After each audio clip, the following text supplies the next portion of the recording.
les petits amis du 21e siècle. Figurez-vous qu'il n'y a pas très longtemps, en rangeant dans mon grenier, j'ai retrouvé ça. Oh là là, que de bons souvenirs, une bonne vieille calculatrice.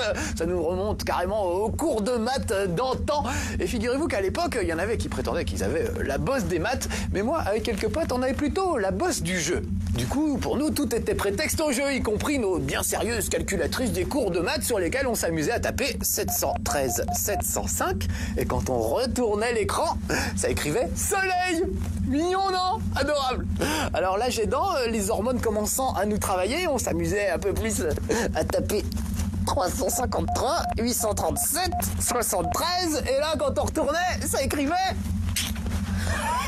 avec une belle faute d'orthographe en plus. Comme quoi, à l'époque, on savait rire déjà. Et on savait déjà plus écrire. Comme vous, les jeunes, avec vos saletés de langage SMS. Vous vous demandez sûrement pourquoi je vous parle de ça aujourd'hui. Eh ben, c'est tout simplement parce que c'est en regardant un jeune cadre dynamique faire joujou avec sa calculette dans le train que Gunpei Yokoi eut l'idée de créer une montre qui ferait en même temps office de jeu Game & Watch, jeu et montre. Et voilà, le premier jeu à écran LCD, l'ancêtre de la Game Boy, de la Nintendo DS et de la PSP, était né. Je vous ramène, mes petits amis, en 1980 pour une première petite virée de 2 ans dans laquelle nous allons découvrir les tout premiers jeux Game & Watch de Nintendo, la gamme Silver, la gamme Gold et la gamme Widescreen. C'est parti. Le voici, le voilà, le premier jeu sorti sur la gamme Silver Game & Watch le 28 avril 1980 exactement, et ça s'appelait Ball. Il met en scène l'unique personnage original de la série, Mr. Game & Watch. Ici, il est jongleur et ses petits bras peuvent bouger. La console possède 2 boutons, un pour déplacer les bras vers la droite, l'autre vers la gauche. Plus vous rattrapez de balles, plus vous marquez de points et plus leur vitesse augmente. Le jeu possède 2 niveaux de difficulté, le niveau A qui se joue avec 2 balles et le niveau B avec 3 balles. Et voici Judge, le dernier Game & Watch de la gamme Silver. Sorti en octobre 1980, celui-ci a 2 particularités. Il possède 4 boutons, 2 d'esquive, 2 d'attaque et surtout, il est jouable à 2. La console attribue un nombre aléatoire à chacun. Celui qui a le plus grand peut attaquer avec son marteau. L'autre doit alors appuyer sur le bouton d'esquive. L'essentiel, c'est d'avoir le bon timing. Une attaque réussie et c'est 3 points. Une esquive réussie et c'est 2 points. Il est même possible d'appuyer avant l'attribution du nombre, mais le risque de perdre des points est grand. Les parieurs adorent. Après la gamme Silver, voici la gamme Gold, dont le premier titre, sorti en janvier 1981, s'intitule Manhole. Pour ce qui est du jeu, vous devez déplacer une plaque pour empêcher les piétons de tomber dans des bouches d'égout. 4 boutons de direction, 2 niveaux de difficulté et roule ma poule. Concernant les machines, la gamme Gold, en plus de la fonction montre, introduit la fonction réveil. À côté de la petite touche pour régler l'horloge, une nouvelle option vient de faire son apparition, permettant de régler une alarme. La Game & Watch commence à devenir le compagnon idéal. Et pour finir avec cette première salve, voici un exemple de la gamme Widescreen qui propose la même chose que la gamme Gold, mais avec quelques couleurs en plus et un écran plus large, un écran en 16/9 en quelque sorte. Cette gamme verra le jour en juin 1981 et se poursuivra grâce à la série New Widescreen jusqu'à fin 1991. Ici, c'est le jeu Fire sorti en décembre 81, dans lequel il faut sauver les pauvres victimes d'un incendie qui se jette dans le vide. Ah, c'est drôle, coloré, bien foutu et complètement addictif. C'était génial, les Game & Watch. C'était une sorte d'hymne à la platitude. Hein. La console était complètement plate, un peu comme les seins de Jane Birkin à l'époque. Les piles aussi étaient plates. Et les jeux aussi, il faut bien l'avouer, étaient quand même un petit peu plats aussi. Mais ça faisait quand même montre et réveil en même temps. Mais malgré ce côté un petit peu plat, eh ben, les Game & Watch réussissaient quand même à séduire les joueurs et les joueuses. Et ça en 2 temps. D'abord en les accrochant avec des situations originales et un peu décalées.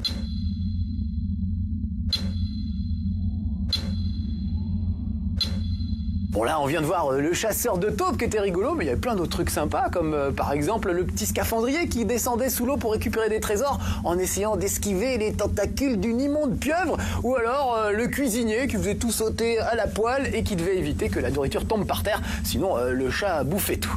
Et après la première situation accrocheuse, la deuxième arme des Game & Watch, c'était l'accélération. Et ouais, on faisait à peu près toujours la même chose, mais ça accélérait de plus en plus vite jusqu'à ce que ça devienne quasiment impossible.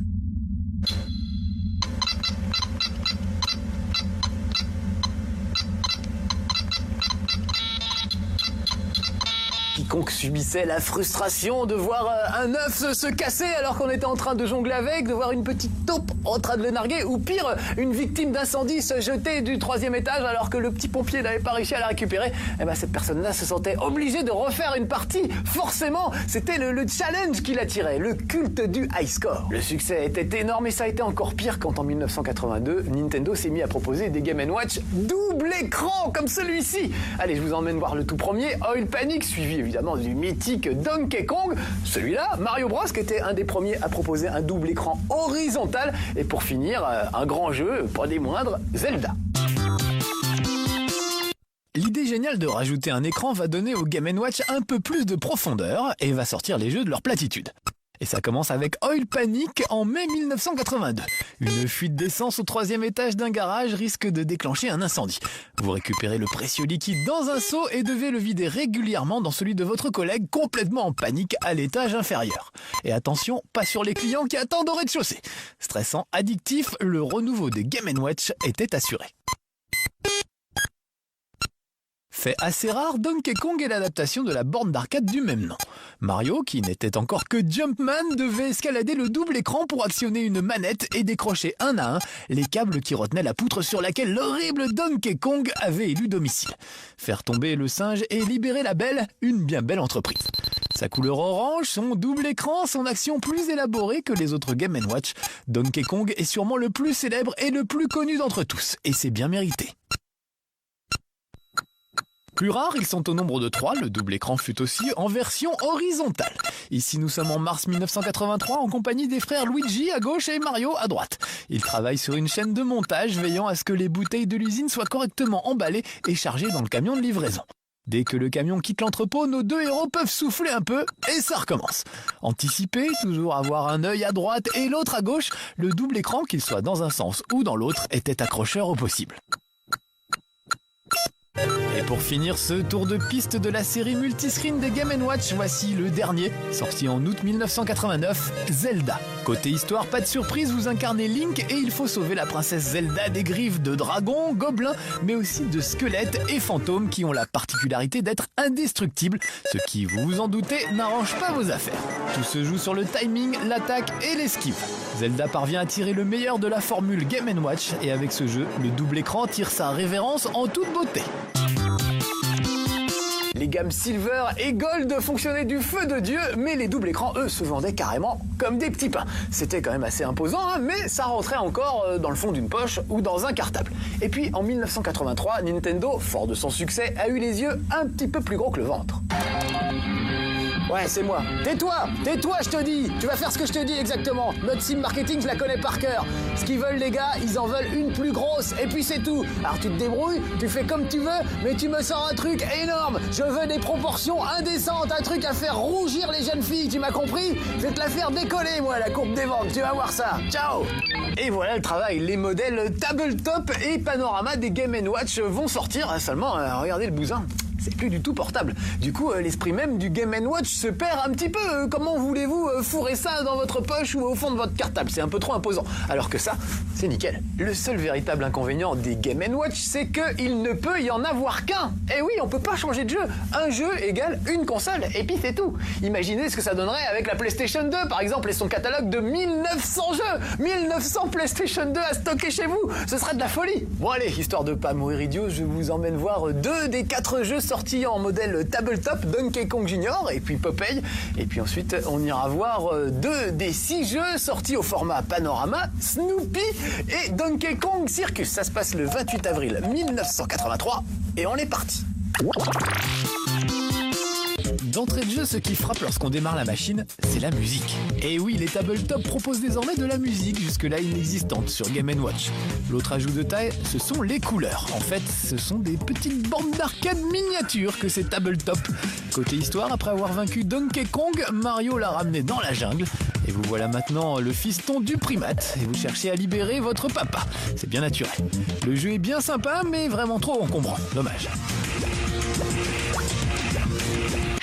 Il n'y a pas que les stars de Nintendo à bénéficier du grand Barnum de la tabletop. Déjà résident sur Game & Watch Widescreen, Popeye, le sympathique marin tatoué, a lui aussi sa version mini console d'arcade. Côté scénario, rien ne bouge. Olive est retenue prisonnière par Brutus et Popeye rame comme un malade pour se débarrasser de l'ours mal léché et récupérer la girafe. Le tout est agrémenté évidemment d'une bonne dose d'épinards. Cette recette déjà maintes fois éprouvée ne sauvera pourtant pas la tabletop. Restons dans les guests, mais changeons de support avec Snoopy, sorti en août 1983 sur Panorama. La gamme Panorama tente de rattraper le coup de la tabletop avec un habile système d'écran rétractable et de miroir. La console est aussi puissante et elle prend un peu moins de place. De plus, alors qu'il fallait beaucoup de lumière pour jouer à la tabletop, la Panorama éclaire désormais bien mieux l'écran.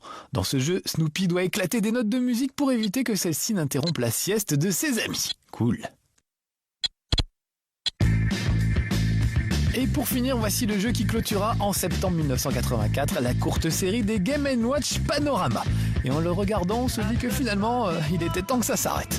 Dans la peau du grand singe, juché sur une barrique, vous devez bêtement, si je puis dire, éviter des flammes et jongler avec des ananas. Si Donkey Kong pouvait participer à certaines émissions de télévision où on passe des casseroles à l'insu du plein gré des invités, notre ami le singe aurait sûrement droit à des images de Donkey Kong Circus.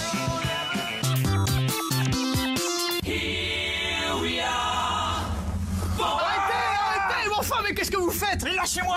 Mais posez ça! Je suis Connor McCloud, du clan des McCloud! Mais je suis un Highlander et il ne peut en rester qu'un! Mais un quoi? Bah c'est vous, tout à l'heure, vous avez dit il peut en rester qu'un. Mais il peut rester... Mais non! Mais il peut y avoir qu'un jeu par console, c'est ça que je voulais dire! Ah, j'avais pas compris. C'est fragile ces trucs-là! Ah, d'accord. Il ne me reste plus qu'à m'en jeter un. Ah, c'est pas mal comme blague ça! Oh, mais je vais venir avec vous, en plus en Écosse, vous me connaissez! À bientôt, les petits amis de Game One!